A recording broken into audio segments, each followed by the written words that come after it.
I would never ever recommend something unless I thought it was something beneficial or something good. There are a lot of websites out there when it comes to marriage for Muslims, and of all of those, me and Sister Uzma, we kind of looked into it, and we thought the only one we really trust at some level is Pure Matrimony, and so we chose that one, right? That we have to realize that your dad's coming from a different generation, different place, right? So he's going to think differently. I think the key to this is actually understanding what his fears and his frustrations are with this. Yeah. So it seems like he himself feels a bit weak in that area, and this is to do more with his own insecurities about it, rather than it not being. It's not like it's not a good place or it doesn't work. So you could, for example, like many people, and I'm talking thousands now, get married, maybe even millions, because of online websites like this, right?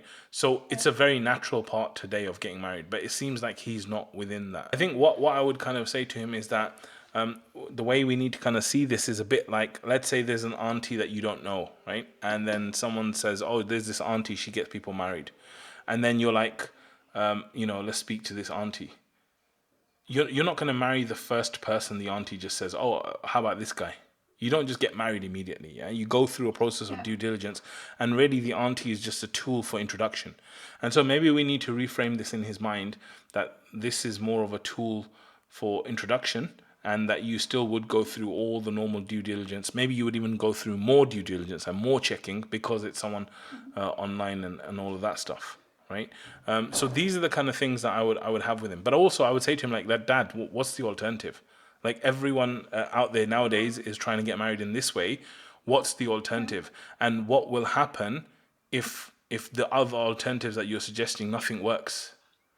Because with every day that passes, especially unfortunately and unfairly for sisters, like, it's a big thing for them. So, Dad, like, what's the plan for this? If it's going to be like, we're not going to do online, then what are we going to do? How are we going to make this happen? How are we going to make this a reality? And then I would ask certain questions like, how can we do this in a way that's comfortable for you? How can we do this in a way that actually works? How can we check on these people? How can we make it easier for you to do? How can I take over some of the burden of what you might need to do? Or you don't need to do anything. You can just be included in the emails and you don't need to do anything. And these kind of things, okay? So I would try all of that. Yeah. I think the challenge is that, you said you've spoken to him a few times about it, and you don't want to come across like you're trying to force the agenda, push the agenda. So I think the real big question is that if your dad's still opposed to it and still doesn't want to do it, then what do you do then? Right. Also, I would look at what levels of opposition. Okay. And like me, like I said, I always direct people to follow what their parents say, and always direct them that there's barakah in their decisions and everything. Okay. But at the same level, I could tell you that me as a parent and even my own mom and dad, they would have different levels of objection to things. Okay. So sometimes that I might be saying to like my mom, I might say, yeah, I'm going out. I'm going to come home late. And deep down, she doesn't want me to come home late, but she's like, be careful, this kind of stuff. Okay? And then there's other levels where I might tell her I'm going to do this, and she's like, no, I really prefer you don't do that. And then there's another level where it's like, no, do not do that. Do not do that. I do not want you to do that. Right? So it depends on the levels as well. And if my dad was or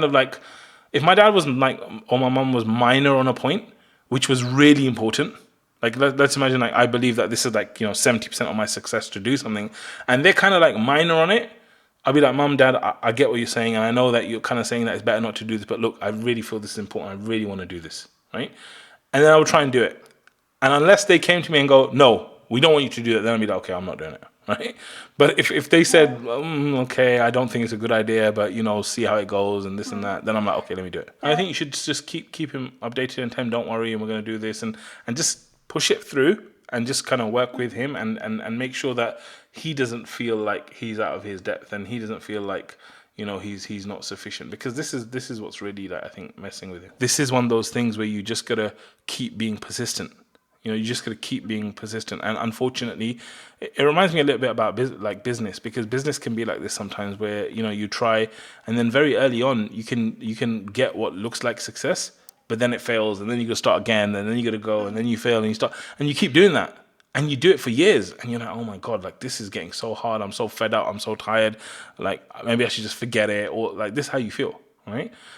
So it really requires that persistence, it requires that consistency, it requires that mindset to just push through to success, because when you get there, it's worth it. Whether it's business, marriage, it's really worth it, you know, and you'll be glad that you did push through.